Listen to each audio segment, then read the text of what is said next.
आज के हिंदुस्तान में जितना धन आधे हिंदुस्तान के पास है, उतना धन हिंदुस्तान के सबसे अमीर 100 लोगों के हाथ में है।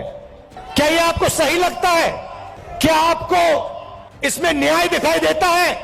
दूसरा आंकड़ा देता हूं, हिंदुस्तान की सारी कॉरपोरेट कंपनियों का मुनाफा देखें तो 90% मुनाफा सिर्फ 20 कंपनियों के हाथ में है। मतलब 90% मुनाफा 20 कंपनियों के हाथ में, और इस देश का आधा धन 100 लोगों के हाथ में। यह है नरेंद्र मोदी जी के हिंदुस्तान की सच्चाई। पहले ये जो आपका शहर है स्मॉल और मीडियम इंडस्ट्री का सेंटर था। यहां पे हजारों छोटे बिजनेस चलते थे, लाखों लोगों को रोजगार मिलता था। और फिर नरेंद्र मोदी जी ने नोटबंदी की, गलत जीएसटी लागू की। इन दो हथियारों ने जो देश को रोजगार देते थे, स्मॉल और मीडियम बिजनेस जो चलाते थे, इन दो हथियारों ने उनकी रीढ़ की हड्डी तोड़ दी, उनको खत्म कर दिया। और आज 21वीं सदी में हरियाणा बेरोजगारी का चैंपियन है। आपने सबको पीछे छोड़ दिया बेरोजगारी में। 38% हरियाणा का जो युवा है, युवा शक्ति है, सारी की सारी जाया हो रही है। देश के लिए अपना खून देने के लिए 80,000 युवा हर साल सेना में भर्ती होते थे। अब उनको पहले सेना क्या देती थी?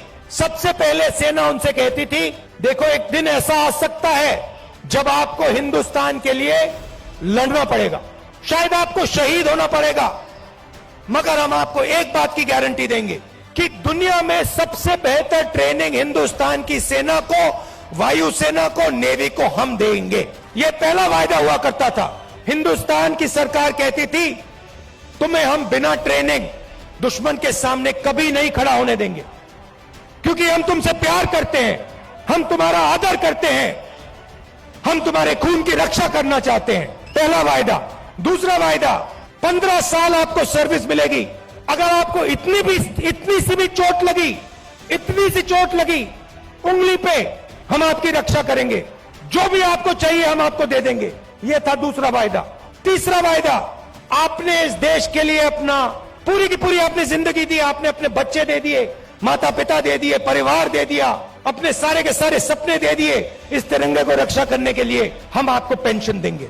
और जब आप गांव में वापस जाओगे तो हम आपको एक्स सर्विसमैन कह के हम आपको गांव भेजेंगे कि आपको वहां पे, चाहे आप शहर में रहो चाहे आप गांव में रहो, जब हिंदुस्तान की बाकी जनता आपकी ओर देखे, वो कहे कि इस व्यक्ति ने वो किया जो मैंने नहीं किया।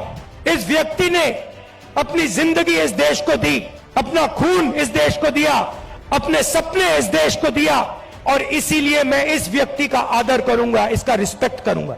ये 3 वायदे हिंदुस्तान की सरकार, हिंदुस्तान की जनता अपनी सेना, अपनी वायुसेना और अपनी नेवी के हर व्यक्ति को देती। अब अग्निवीर योजना ने ये तीनों के तीनों वायदे तोड़ दिए हैं। जो सेना के लिए अग्निवीर है, वो किसानों के 3 कानून थे, सारे के सारे किसान खड़े हो गए, काले कानूनों के खिलाफ खड़े हुए, आप सब खड़े हुए, हम खड़े हुए, याद है आपको। और जब किसान खड़े हुए, नरेंद्र मोदी जी ने क्या कहा? गलती हो गई, मुझसे गलती हो गई, नरेंद्र मोदी जी कहते हैं। किसान सर्दी में, ठंड में बाहर बैठा था, बारिश में किसान बाहर बैठा था, तब आपको गलती नहीं दिखी। 1 साल लग गया आपको गलती पहचानने में। बहुत सारे लोग मेरे पास आए, मेरा पुराना मित्र था, उससे मैं लड़ गया, मैंने उससे दोस्ती कर ली। मेरा भाई था, मैंने उससे दोस्ती कर ली। तो सचमुच में ये यात्रा भारत को जोड़ने का काम कर रही है। वो मीडिया नहीं दिखाती। भैया कैसे दिखाएंगे बेचारे? देखो आप समझो बात। आप कभी घोड़े पे बैठे हो, घोड़े पे लगाम होती है ना, अगर आप लगाम को इधर करोगे तो उधर जाएगा ना वो, अगर उधर करोगे उधर जाएगा ना वो। लगाम लगी हुई है भाई, वो कभी इधर खींचे वो उधर भाग जाते हैं, कभी उधर खींचे उधर भाग जाते हैं। मगर एक बात है, घोड़े के ऊपर मोदी जी की फोटो जरूर दिखेगी,